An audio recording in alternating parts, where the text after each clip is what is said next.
welcome to Paving Paradise, a podcast dedicated to the asphalt paving industry. I'm Justin Rodriguez. I'm Scott Ramsey. And today we have a special guest. I'm Joe Clifford with Asphalt Coatings Engineering. So Wonderful. Yeah, so we have another guest from Ace Sealcoat, and we love these guys. So Carl Reed was here. What was it? Episode 7? Yeah, or 6, I don't know, a couple weeks ago. But Joe is here because he's kind of Carl's right-hand guy, and he knows just as much about Sealcoat. And I think we covered a lot about Sealcoat in the last time with Carl, but we didn't really touch base too much on Crackfiller, and I thought that would be a good topic because you guys make that in-house, the cold pour Crackfill. Correct, yeah. And then we could talk about that, applications for it, and then also just touch base about Sealcoat, things that we didn't talk about last time, and get Joe's perspective. Well, exactly. The reason I'm excited about Joe being here is because, we can look at it through your eyes as far as you used to be the plant manager, then you got promoted, now you're outside sales, distribution. So, why don't we jump right in so let's talk about, because I think the thing that we've always hit on from episode 1 is what it takes to do what we do. Right. What goes into putting down a seal coat, what goes into putting down asphalt. I think Joe's a perfect guy. Yeah. Walk us through the QC part of it. And there's a lot that goes who we are and where we came from and how you're doing this, because you have that whole history as well. It's interesting. Yeah. Okay. Do it. You're on the spotlight. Don't be nervous. Now I'm on the spot. Essentially what we do is we supply a ready-to-go product for these two gentlemen, for their companies to apply to driveways. Among others. That'd be kind of cool. Yeah, we have our own supplier. Yeah. Although with this kind of publication, it's going to create a lot of buzz with the way things are going, I would imagine. Nice. So you guys are on the lead on that one. Cool. Essentially we supply these gentlemen with a product that is ready to apply, and it comes in a concentrate. So if you see them adding water to it, it's not because they're trying to cheat. They're actually trying to make the product better by allowing it to spread and stick. And usually the dilution is 20%. 20 to 25%. Mm-hmm. And on a day like today where it's 92 degrees, you can get away with a 25% dilution. Even upwards of 30. Yeah. Even upwards of 30, and which is also recommended. Mixing the ground beforehand helps too with, lowering the dilution, so you get a... That's right. Yeah, so wetting the ground is good. Correct, yeah. And that's what helps the product to be thin enough to flow into the cracks and flow into the little tiny fissures that are hard to see from the surface. And grab it. And make a grab. And make a bond. Yeah. Right. And it actually increases the ability for the product to coat the aggregates of the asphalt surface. Right.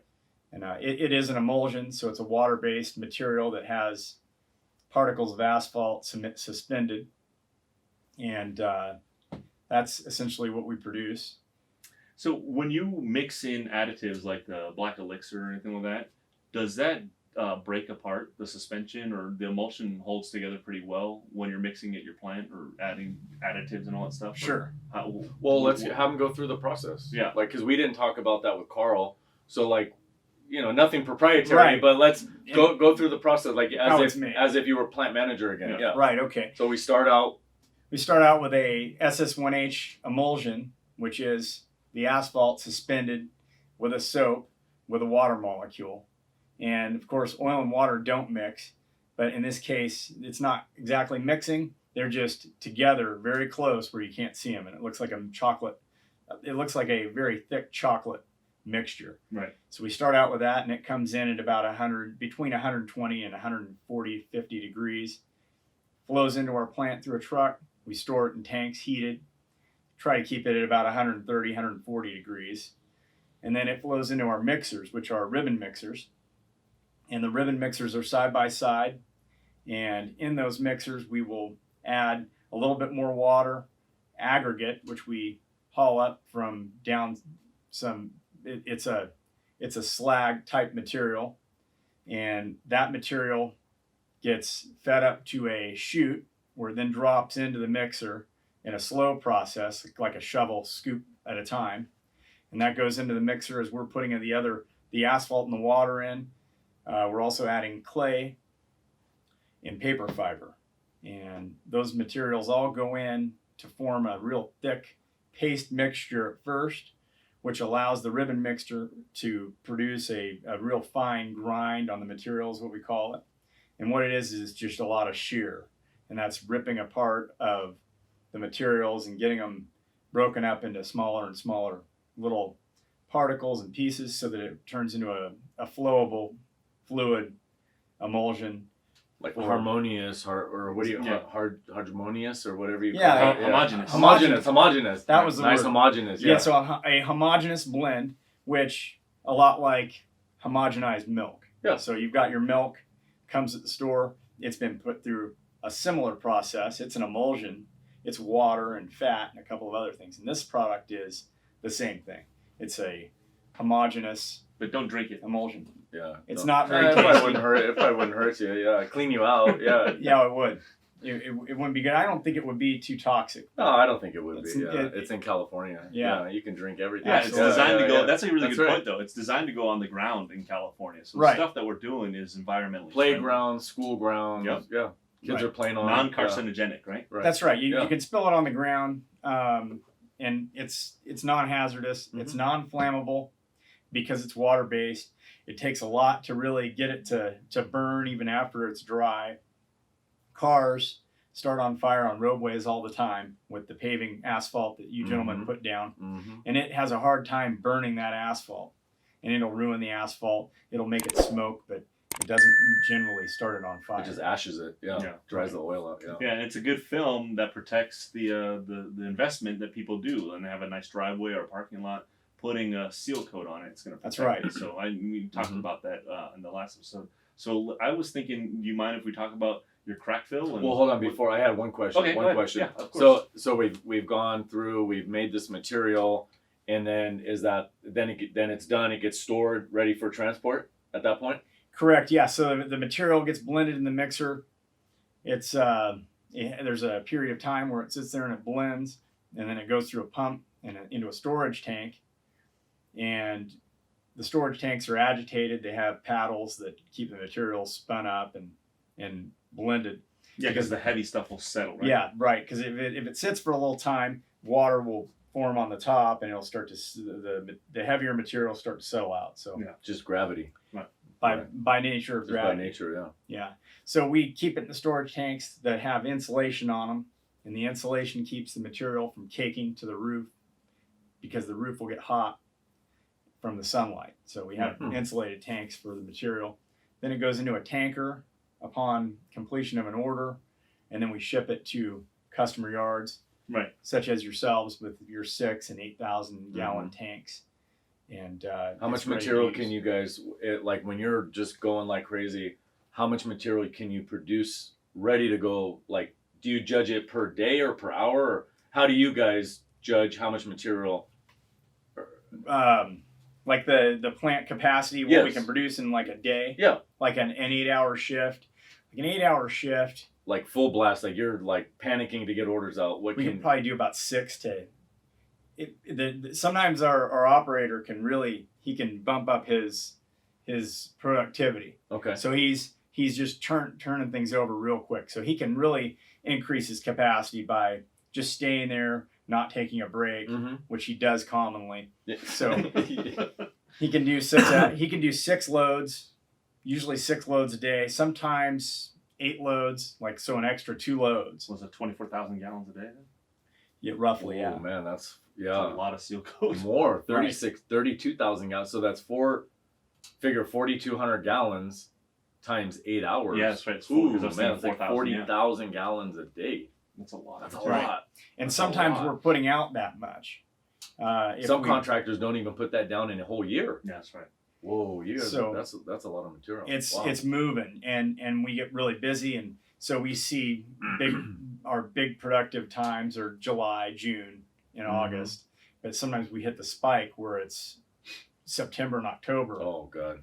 where you guys are and incredibly that's, busy. we always get that phone call, Scott. It's like Right. panicking. The rain's coming. I That's gotta get right. the seal coat down. You're That's like, right. hey, lady, it's Right. cold. We're Or, booked. sir, I'm sorry, we're Sorry, booked. I don't think We're we can get it booked. done. Right. Sorry, yeah. Yeah. This is.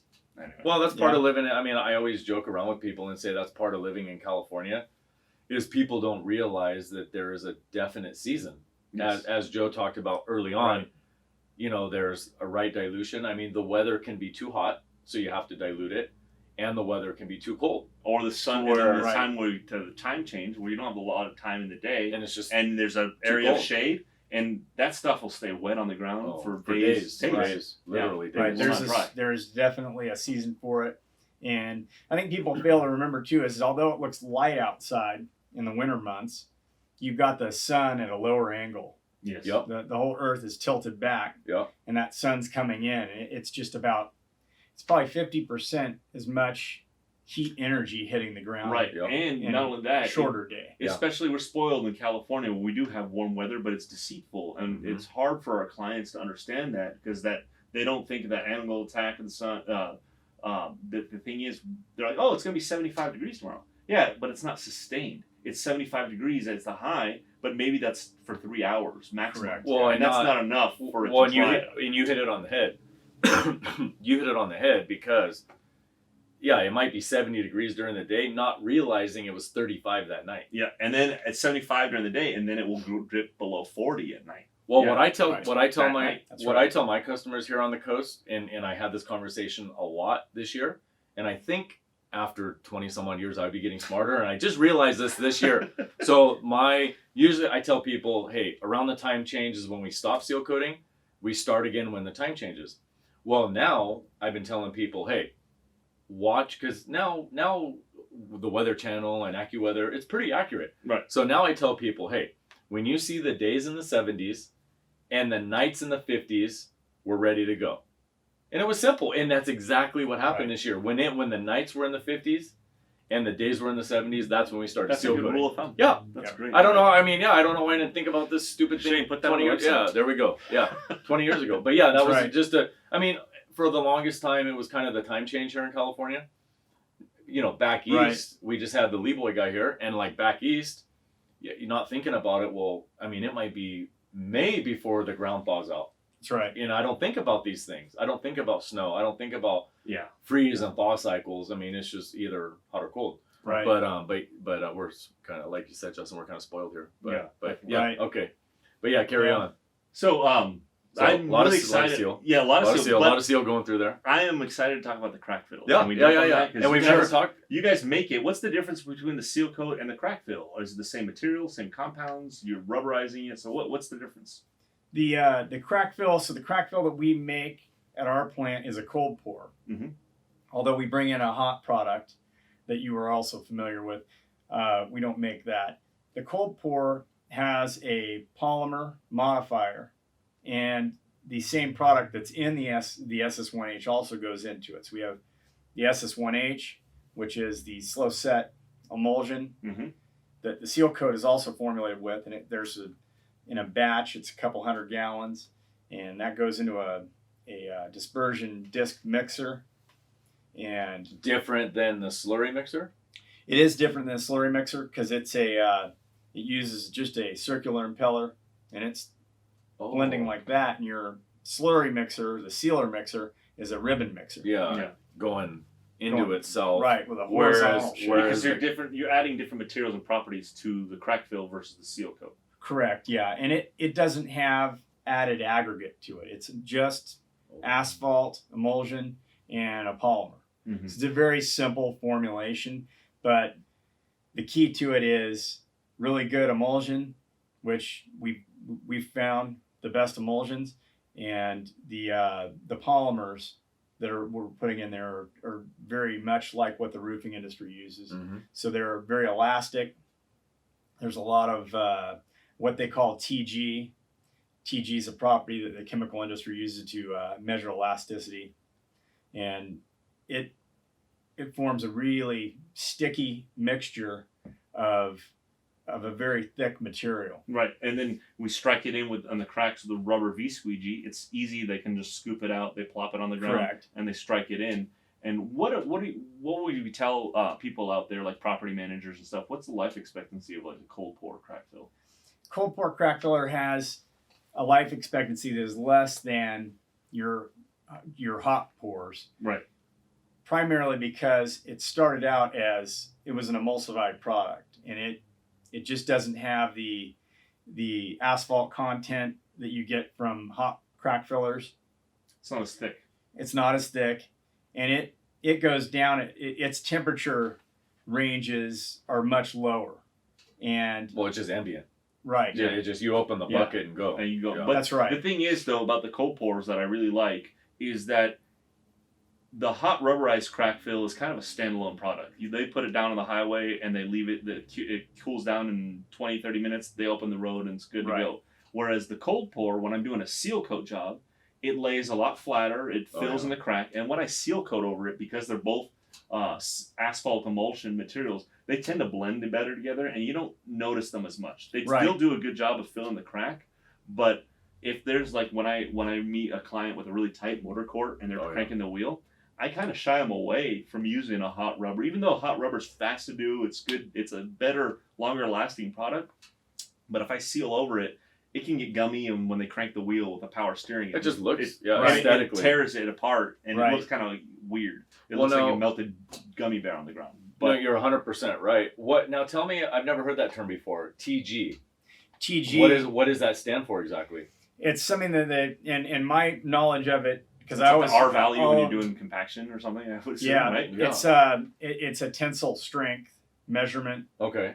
and So do you know what it is for cold pour? I'm learning about it myself. Okay. So the TG value on these polymers is what blends in with them and allows them to have that stretch Okay. and the strength where they snap back Okay. and the elasticity. Do we know what it is for the cold pour versus the hot pour? I can find that out, but I know it's much less. It's Okay. it's the strength of that molecule too. Got it. It has a lot of flexibility, although Well, we'll find out from Joe and Yeah. in the next episode. Yeah, I would love because to. Carl was telling us I'd like about to it. know I that. think we touched on it a little bit, but or maybe it was just him talking. But he was talking about how you stretch it and like it kind of comes back. And right, it's a really elastic material that you're putting that polymer right, you're putting in there. and the polymer and sourcing, getting the right polymer and getting a high grade one, and then getting enough of it in there Mm-hmm. to make a difference. Is it like just is the important part? chips or sand or how? No, the polymer Sorry, comes liquid. in as an emulsion. Oh, it's an emulsion itself. Oh, It's also an emulsion. It's also a liquid, so you're just blending Right. two liquids together. That's It's, right. it's almost like I would imagine it's probably like white paint, right? It's Yeah, a it lot. looks like white it's paint. it's an acrylic emulsion. Yeah. So Interesting. but it's been emulsified, and one of our suppliers, of course, big chemical companies like Dow, Yeah. BASF. Yeah. They're large companies that make these emulsions, Mhm. and they're very proprietary. And if you were to envision the emulsion by itself, if you were to pour some out and dry it out, 100% that material, it's a lot like a fishing lure. You can Mhm. pull it.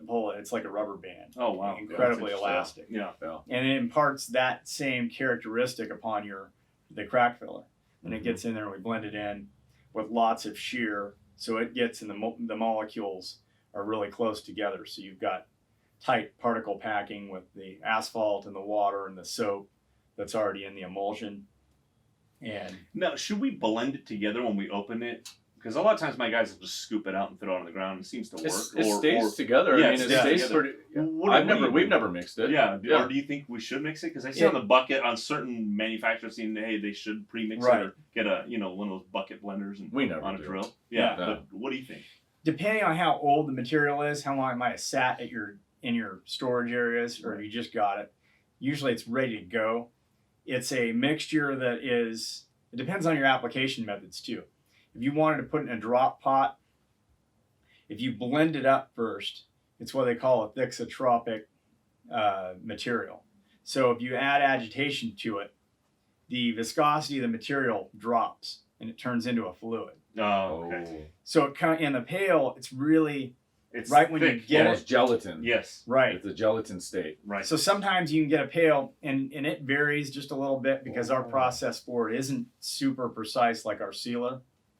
We do use the metering system to add the asphalt, but everything else is measured, and it's just in a small batch type system.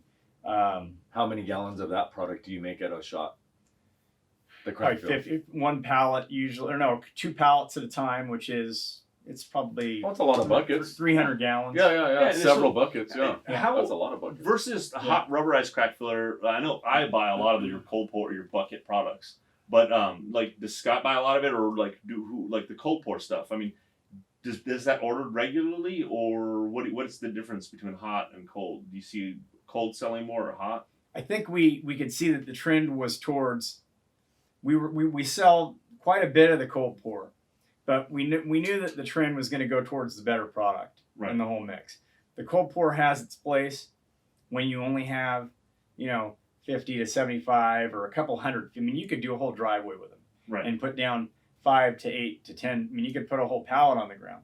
But when you have the bigger jobs, That's a lot of work. it starts to make more sense when you have wider cracks and you're spending a lot of time on the crack filling to go with the higher performing product that's going to give you more longevity out of your. But like I was saying earlier, Asphalt. sometimes it depends on the application too. Like a really tight motor core, like I would not put the hot crack fill because I know it's going to look ugly pretty fast, and then I'll get that phone call. No, like, you're right. This is all tore out. Sometimes it'll rip it out of the crack even. So and what if I we've could done, get something that stays in there. That's and I'll tell you guys, and I'll tell the viewers that a few years back when we started getting more into the Santa Barbara market and Montecito market, high end, we were just getting lots and lots of callbacks. I've been seal coating my driveway for 30 years.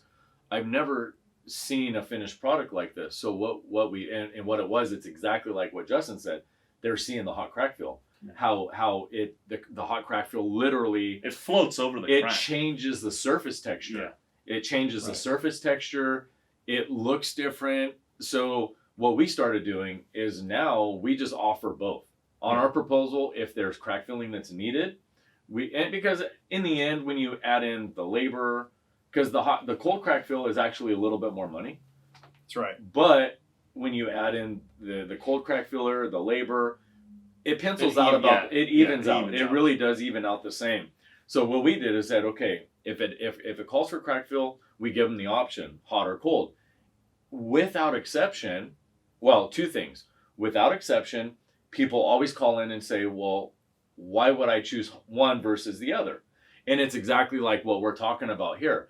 And we have, and the girls in my office, my estimators, myself, we have the same conversation with our customer. Say, okay, the cold crack filler will go down exactly like Justin said. It goes down smooth. It goes down easy. You don't see it when the crack filler's done. And then when you seal coat over it, blends and then in. you seal coat over it, you'll never know it was there. Right. However, you're going to be back out there because a good seal coat should last anywhere from 4, 5, 6 years. Right. The crack fill, you're going to be re-crack filling. I've noticed about 2 years. Exactly 2 years, right. It's about 2 years. It's about half life. So that's what we tell our customers. Right. You're going to be back out crack filling again before it's ready for seal coat. Right. Now, on the other hand, the hot is a better product, and we're going to find out what the difference between the TG is, because I want to know. That's interesting. I've never even heard that term before. I'm going to look it up. So you got to let me know. That's right. So, I would imagine it's probably something wild like the TG for cold is probably 50, and the TG for hot is probably 500. I would imagine it's probably something wild like that. But anyway, and then going to the hot crack fill, what we tell the customers is, okay, the hot crack fill matches the life of the seal coat. You're not going to be back out there in 2 years or 18 months re-crack filling. Right.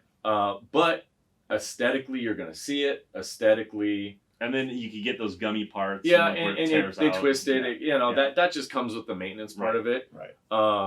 But the other opposite happens with the cold crack fill, because when we use cold crack fill, through the first thermal cycle, especially here in San Ynez, a lot of time the cold crack fill will open up.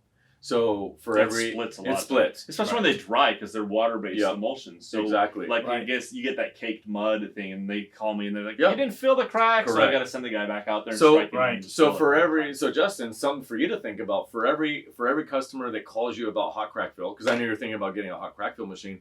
For every customer that calls you about, well, the crack fill peeled out or came out or ripped, you'll get just as many calls. Well, it's only been 1 year and the crack opened up. Yeah. So that's. And we've all heard. Yeah.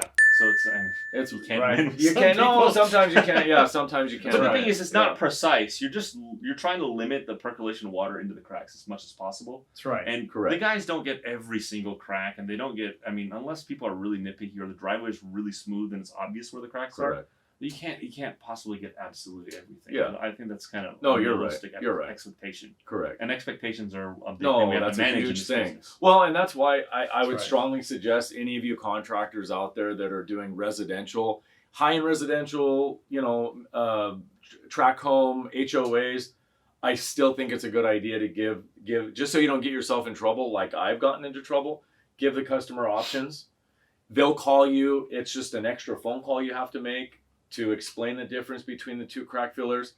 But I will tell you, now that we've been giving customers the option, we've never had any complaints. Because unanimously, when you give somebody the option, say, okay, well, you're not saving any money, cold versus hot.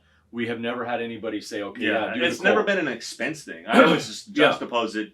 This is how the finished product is. Correct. And like I said, like I'm a smaller contracting firm, so I'm really hands-on with all the bids. So Mhm. I kind of explain those things. I'm doing this because of this. You know? Correct. That's a lot of Correct. times that's how I sell it. So Right. yeah, But- so you have a but lot of you're sales gonna- guys going out there, and you know Yeah. maybe they're just You trying gotta to have get the the bids system. out. Yeah, Correct. exactly. So, but what I was going to say is, so ever since we started giving both options, hot and cold, Right.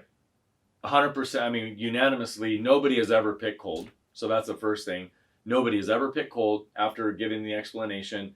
Secondly, we've had no issues with, I mean, because there was actually several jobs where the people refused to pay. Oh, I've never seen Crackfill like this before. Oh yeah. And literally we just, With the hot or the cold? the hot. Oh yeah.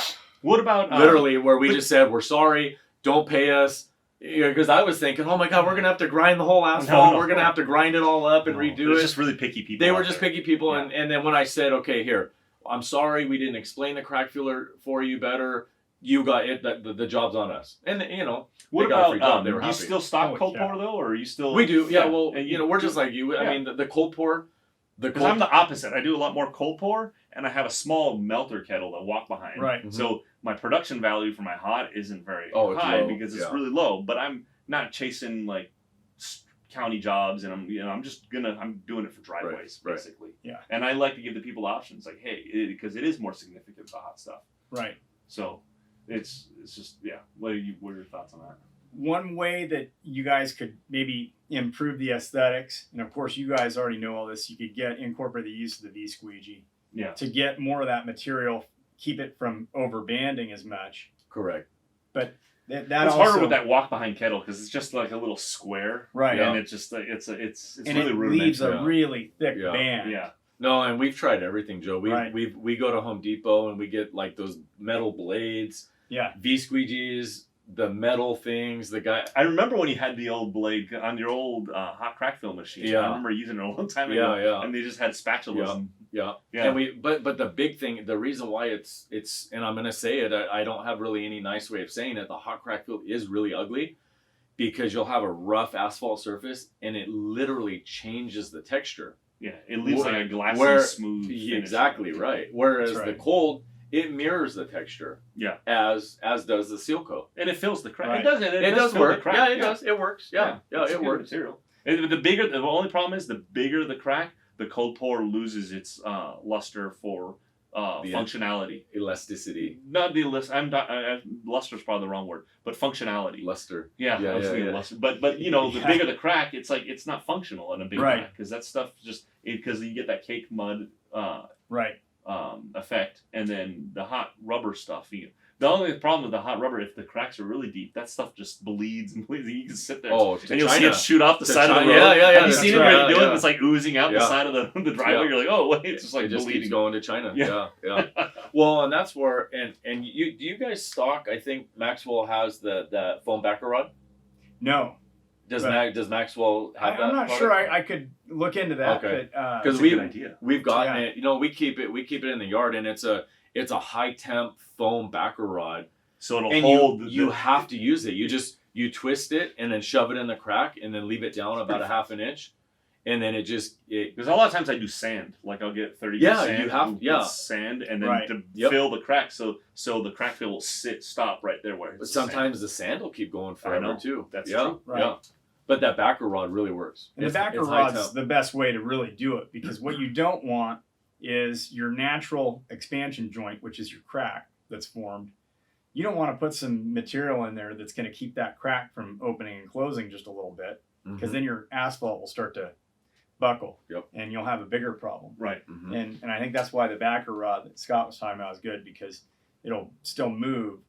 And if you start putting a bunch of sand, and if gravel or sand or anything else gets in there, sometimes it doesn't move. Right. And then Oh, that's interesting. Then I never thought about that before. you'll have Yeah. another problem or defect. So if you on your- put some kind of like angular gravel or something, it doesn't allow for that natural expansion and contraction, and then that Right. it causes that little like a lip, Sure. like Yeah, where you'll have a asphalt meets up pucker. against like concrete and Right. it puckers up. Absolutely. Oh, I never thought about that. Yeah. That's And good. that's the other great thing about the crack fillers, is if you get something in there that Yep. that has elasticity, you're keeping the rocks, the angular materials like Scott was talking about, you're keeping those materials from getting in down deep, where they're going to keep that asphalt from coming back together when it gets really hot and the asphalt elongates and when it cools off. And if you keep those materials out of there, your asphalt's going to last a lot longer, because you've got an expansion joint. Yeah. So the crack fill does have its place, and that's Absolutely. It's a really Absolutely, functional yeah, way to yeah. help maintain the surface. So. That's right. Well, yeah, and I'll tell you, before we had the hot crack fill machine, because I'm a firm believer in crack fill, because I put down hundreds of thousands of gallons of seal coat over my career, and I've customers, you have to remember two separate products that serve two different purposes. Right. Seal coat is a very hard, brittle product to withstand the weight of the traffic. Crack fill, what was it? The RT rating? TG. TG rating. The I was gonna say TG. the GT. The T, yeah. Dyslexia. The TG rating, it wants to move, and so we need a product in the cracks that allows to move. As soon as seal coat moves, it shears. Right. It breaks right away. So two different products for two different purposes. Right. And, the seal coat's a lay flat, where the Yeah. crack fills. And I mean, don't you see that, Joe, with the Absolutely. seal coat? It just doesn't have because it's made. Well, and especially one of the episodes we talked about the HD material, where I think with Carl, where I mean it was a complete game changer for me. You open it up to traffic and it doesn't scuff. Yeah. Right. The HD is The great. stuff. HD is really good. Yeah, it doesn't scuff. It doesn't track. How'd you guys wind up finding that black elixir stuff? Oh, we've just kind of always had a relationship with the company that sells that material, and they've done the hard work of finding those polymers. That's what's But inside really- the HD is this black elixir, he calls it, and he mixes it, and it really adds Oh, to the material. yeah. It really makes a significant Yeah, difference. it really makes up for the one aspect of the emulsions come with a penetration rating of them that is the softening point, and it's the softening. It's actually where a penetrometer measures how deeply or the softness of the asphalt. So if you have a real soft asphalt, you can kind of modify it with that polymer to have a little bit harder penetration or pin Yeah, the pin once test, it's yeah. dry. So it'll the acrylic modifier will help with your pin quite a bit if you've changed your pin levels. What Scott has going on in like a hot parking lot scuffing, it can help with that kind of a Right. defect. Yeah. No, I rave about it. I mean, I tell everybody. I mean, I was so close to wanting, literally, and I laugh and joke. I just wanted to sell off. You know, Justin loves the seal coat, but and I love it too. It has its purpose, but I literally wanted to get rid of that whole side of the company because Right. it just, man, it was so disappointing. Yeah. But then I can't remember. I think it was a car dealership. I wish I could. My gut tells me it was a car dealership that we used the HD on the very. And you guys and I didn't even know about this product. You guys had it in testing for a year, Right. right? Right. With some contractors in the valley. Yeah. So you guys had it in testing for a year. I didn't even know about it, and then Carl said, "Hey, maybe try this new material." And I think it was a car dealership, and it was the perfect thing. It was the perfect scenario because it was a new dealership. Well, one side is used cars. The whole L shape is brand new cars. They took all the cars from one side, put them over. We seal coated the very next day.